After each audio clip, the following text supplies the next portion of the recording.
Yes, reka mbaye ikaze rero kuri Kigali Channel, mwe mwese mukunda ibiganiro tubagezaho, ubusesenguzi tubagezaho ndetse na breaking news. Ubu rero ngarutse na breaking news, dore ko nubundi icyamamare ngarutseho ari Niyo Bosco. Mwese muramuzi ndetse muramukunda, musanzwe mukurikirana ubuzima bwe bwa buri munsi, ndetse musanzwe mukunda n'ama interview agenda akora, ibihangano agenda tugezaho, impanuro agenda agaragaza muri interview zitandukanye agenda akora. Ubu rero nka Kigali Channel twamaze kugaruka ku busesenguzi butandukanye, ndetse amakuru ye yamaze kugera hanze yuko atangiye kwinjira mu rukundo n'umukobwa ndetse n'icyamamare hano mu muziki nyarwanda, ndetse imikoranire yabo yamaze kugenda ijya hanze, ku buryo rero aya makuru twamaze kuyabatoreza, ndetse iyi breaking news yamaze kugenda iteza amakuru menshi atandukanye, dore ko nubundi uyu mukobwa batangiye kwinjira mu rukundo na Niyo Bosco ari umukobwa wagiye agaragaza uburanga budasanzwe, ariko nagira ngo mbihuze n'ubundi nuko na Niyo Bosco yagiye agaragaza ubuhanga budasanzwe, ndetse reka mbibutse yuko yigeze kugaragara mu bihe bishize yasuwe na Minisita Edouard Bamporiki, ndetse bagenda bagaruka no ku bihangano bye yagiye akora, ndetse bigacimaka ibyo biganiro bitandukanye, ndetse hari n'indirimbo bagiye bagarukaho ya Niyo Bosco yitwa Peer Pressure, ndetse n'indirimbo yitwa ubigenzute. Izi ndirimbo zikaba zaramufunguriye amarembo yo kugira ngo agende agirirwa igikundiro n'abanyarwanda batandukanye, ndetse n'impano ye igenda ijya ku mugaragaro, abantu batangiye bayibone, ndetse nubwo afite ikibazo cy'ubumuga ariko bagende babona ko hari ibindi binashoboye, ndetse no ku rwego rwo hejuru. Muri ibyo rero ni umwanditsi ukomeye, ndetse umwanditsi mwiza wagiye agaragara yandikira ibyamamare bikomeye cyane indirimbo. Reka nkwibutse nk'indirimbo amaze kwandikira Vestina na Dorcas, ndetse zabatumbagije mu kurebwa ndetse no mu gukundwa, nk'indirimbo yitwa Sibayari na Simpagarara. Izi ndirimbo nizo ziherutse kubandikira, ndetse ubona ko zagiye zikundwa n'abanyarwanda, dore ko zose zamaze kwinjira muri miliyoni views.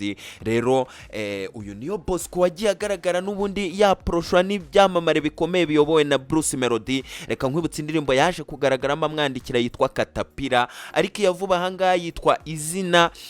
Bruce Melody yasohoye yashyize hanze nyuma yuko akoranye indirimbo na Calligraphy John wo muri Kenya. Rero uyu Niyo Bosco yagiye akomeza kugenda agaragaza impano ye, ndetse agenda akundwa n'abantu batandukanye, ariko mu ma interview ye hagiye hagarukwamo ikintu cyo kuba ari umuntu usa nkaho asapotinga izi ndirimbo z'ibishegu zagiye zivugwaho na ba Bruce Melody.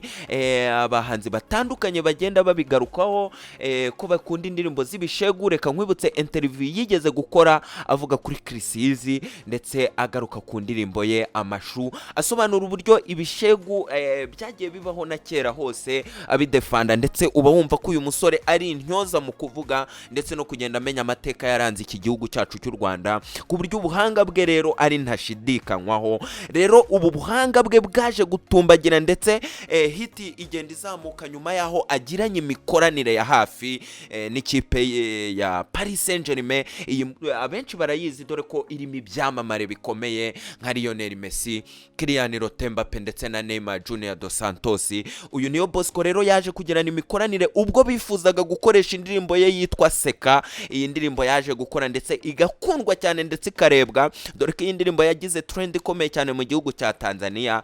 Iyi ndirimbo rero Seka Paris Saint-Germain yarayifashishije muri video yashaka kuririzinga iri kuvuga kuri Visit Rwanda, dore ko bari bamaze ni nyuma yaho bari bamaze kugirana amasezerano y'imikoranire na RDB. Rero baza kuyifashisha kuko bari bakeneye tushe y'umunyarwanda, baza kumukunda, ndetse baza kwifashisha igihangano cye nyuma yaho yahawe amafaranga menshi kugira ngo bifashishe iki gihangano cy'indirimbo yakoze ya Seka. Rero nari mbanje kunyura mu mateka atandukanye ya Niyo Bosco. Uyu Niyo Bosco rero wagiye agaragara n'ubundi mu maklipe video ye higanzamo igitsina gore kurusha uko yaririmba ku buzima yenda, ndetse yibanda no ku mashusho yenda y'abagabo. Ubona ko igitsina gore, abakobwa, ubutumwa bukebura urubyiruko, ubutumwa bwo kwirinda ibishuko, ubona ko ari cyo kintu yibandaho. Ibyo byose nari mbigaruye rero kugira ngo nkwibutse uburyo uyu musore nawe yagiye agaragaza kuba ashyushye cyane mu biganiro yagiye akora, ndetse hari ikiganiro yigeze gukorana na Irene, dore ko uyu Irene ari nawe umanaginga ibikorwa bya Niyo Bosco. Baza kukomoza ku kintu cy'umusheri, ari kumubaza ngo umusheri wawe ko yamaze kumenyekana tumute hanze bimeze gute. Atangira gukomakoma Irene avuga ngo Irene n'ubundi bizajya hanze, n'ubundi ndacyari kwitoza iby'urukundo, wabona n'ubundi binahindutse mpinduye nkafata n'undi. Ibyo rero nibyo byamaze kuba kuri Niyo Bosco, kuko Niyo Bosco yamaze kwinjira mu rukundo n'icyamamare gikomeye hano mu muziki nyarwanda, ndetse ubona ko n'ubwiza bwe bwagiye bugarukaho n'ibitangazamakuru bitandukanye. Reka nkwibutse ko aya makuru agiye hanze mu gihe Niyo Bosco yari amaze igihe ari gutrendinga, ndetse hari inkuru iherutse gukorerwa iwabo, amacena atandukanye agenda yigarukaho ayisesengura, ndetse ubona ko na Niyo Bosco yagiye abikorera ama interview atandukanye. Icyo gihe hari habaye saga yo gutabwa muri yombi kwa mukuru wa Niyo Bosco, ndetse ubona ko byari byateje polemique, ndetse ubona ko bitari byaciye mu mucyo, ubona ko comment zari zabaye nyinshi, ndetse n'abari kubyibazaho, ndetse nicyo yaba azira uwo mukuru we. Rero byaje gutuma Niyo Bosco agenda akora ama interview atandukanye ku bitangazamakuru bitandukanye, ndetse nk'uko n'abahanzi hano mu Rwanda bitewe na trends zitandukanye baba bashaka kugeraho, no kugira ngo bakomeze bavugwe ndetse bisapotinge n'ibihangano byabo bari kugenda basohora. N'uwo mujyo rero yaje kwifashisha iyi saga yari yabaye, agenda arekura ama interview atandukanye. Reka nkwibutse ko n'ubundi mbere yuko iyi saga iba, Niyo Bosco yari yarasohoye extension playlist ye mu bihe bishize, ndetse aho yagendaga buri cyumweru arekura indirimbo imwe, ariko iyi EP ye yari yarekuye ikaba yaraje kugenda ibura ama views, ibintu twari twiteze kuri Niyo Bosco. Rero abahanzi iyo bageze muri ibi bihe, reka nkwibutse ko n'aba Bruce Melody bagiye bagera muri ibi bihe byo kuba yarekura nk'indirimbo, ariko ukabona public yakurikiranaga ibihangano bye siko iri kugenda ibikurikirana. Rero iki kibazo Niyo Bosco yaciyemo cyo kubura views ubwo yari amaze kugenda arekura izi ndirimbo ze, dore ko indirimbo zigera muri 7 zose nta nimwe irinjira muri miliyoni views. Ndetse ubwo yaherukaga indirimbo yaherukaga kwinjira muri miliyoni ni indirimbo yari yakoze yitwa Ishyano, akaba yari maze amezi 5 ayirekuye. Iyi ndirimbo ikaba igeze muri miliyoni views 2. Rero izi ndirimbo zindi zirimo za Babylon, zirimo Abanyamabara, zirimo Urwandiko, zirimo Urugi, ndetse yaje no kugaragaramo boss we Irene nyiri MIE Empire. Rero izi ndirimbo zikaba zaragiye zibura ya ma views. Ibi rero akaba ari byo Niyo Bosco yifashishije, ibi akaba ari byo yuririyeho, akaba ni naho natwe twahise dutohoreza aya makuru y'icyamamare kiri muri lebo ya Kikasi Music. Uwo nta wundi ni Bwiza, akaba yamaze kwinjira mu rukundo rero na Niyo Bosco. Uyu musore uri hot hano mu gihugu, ndetse ugenda garuka ku magambo, wumva ko yiganjemo amagambo y'abakuru, ndetse ubona ko agiye nawe asesengura aya mateka y'u Rwanda, ndetse n'ibijyanye no gutereta. Ubona ko ari ibintu yumva, ndetse agenda yishimira iyo ubikomojeho mu ma interview agenda akora. Uyu Bwiza rero reka mubibutse ko nawe nta gihe kinini kirashira asinya muri lebo ya Kikasi Music. Ndabyibuka neza ubwo iyo press conference banamwerekaniyeho ko yasinye, ndabyibuka yari yateje saga ikomeye, kuko nibwo n'ubundi hari habanje gusohoka amakuru atari meza yavugaga ko Mico the Best nawe ubarizwa muri iyi Kikasi Music nawe yamaze kugirana ibibazo n'umugore we, ndetse ko ngo yamukubise. Ibyo byaje no gusohoka mbere yuko n'ubukwe bwabo buba biza kumubabaza, ndetse iyi press conference aza gutangazamo amakuru akomeye. Aha rero niho baze kwerekanira uyu mukobwa Bwiza. Uyu Bwiza rero nawe mu bihe bishize waje kongera gutrendinga nyuma y'ubwiza bwe bwagarukaga, ariko agatrendinga yamaze kugirana collaboration ifatika n'icyamamare cyitwa Timaya hariya muri Nigeria. Timaya rero n'ubundi indirimbo baza kujya muri studio bakorana indirimbo, ubu ngubu iracyari gutunganywa, ndetse mu minsi iri imbere iraba yasotse. Ndetse Timaya waje kwerekana ko amarangamutima ye yamaze kuyagirira uyu mukobwa, uyu munyarwandakazi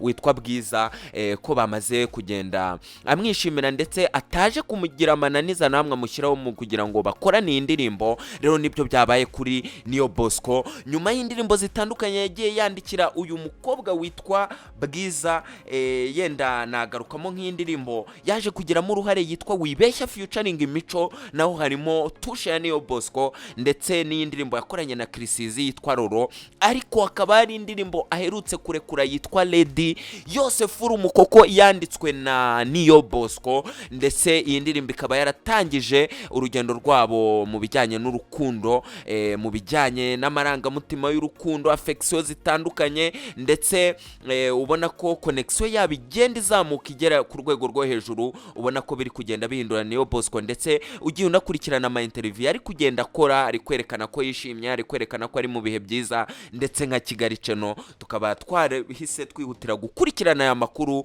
biza kurangira koko uyu Bwiza tubonye amakuru yuzuye rwose ko bari kugenda binjira mu rukundo, nubwo batarumazemo igihe, nubwo batayifuzaga ko bita bijya hanze, ariko Niyo Bosco yahise profita amakuru yavugaga mu muryango wabo, ndetse agenda azenguruka ku macena atandukanye, ahita profita rero kugira ngo agire na windi trend atangira avugwe cyane, ndetse bize gusapotinga iyi EP yashyize hanze, ndetse ubona ko itari kurebwa pari raporo y'izindi ndirimbo yagiye ashyira hanze, ndetse nkuko muri kubireba, nkuko ahangaha muri kubireba kuri video bagaba bari kugenda berekana, ndetse bagirana urugwiro ruri ku rwego rwo hejuru ku buryo bikurikiranye, ndetse ukurikiranye n'amagambo ndetse n'amapost atandukanye ibi byamamare bigenda bishyiraho, uhita ubona ko urukundo ruri kuvuza ubuhuha hagati y'ibi byamamare bibiri, ndetse reka tubabwire ngo urukundo ni rwogere. Ibi nibyo twari twiteze kuri Niyo Bosco, wagiye agaruka kuri interview zitandukanye agenda akomoza ku bijyanye n'urukundo, ndetse avuga ko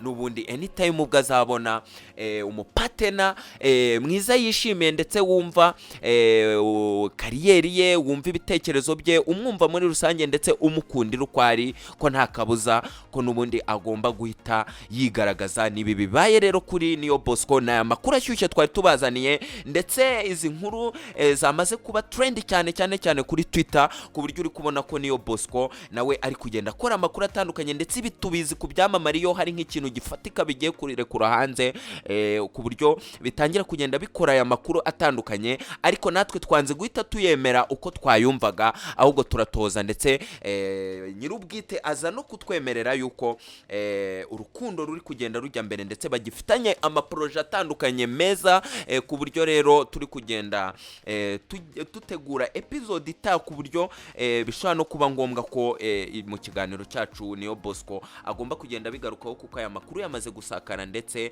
byamaze kumenyekana, ku buryo rero Niyo Bosco nimba koko ari byo yashakaga agomba kugaruka abikomozaho, ndetse avuga ku rukundo rwe rushyashya n'uyu mukobwa Bwiza, ndetse uri kwitegura kurekura indirimbo ye na Timaya, ku buryo mu minsi iri imbere araba ari ku ma platform yo muri Nigeria, ku buryo rero ibi ngibi nabyo Niyo Bosco atari kubirenza amaso, yagombaga guprofita kugira ngo bagende bazamukana, dore ko n'ubundi bari muri kariyeri imwe. Aya makuru yose rero n'ubundi na kuri Kigali Channel ugomba kuzajya uyasanga, ndagusaba kugira ngo ugumane natwe, haba mu makuru y'ubusesenguzi, haba muri breaking news, n'ubundi reka nkwifuriza aho uri hose kugira ibihe byiza.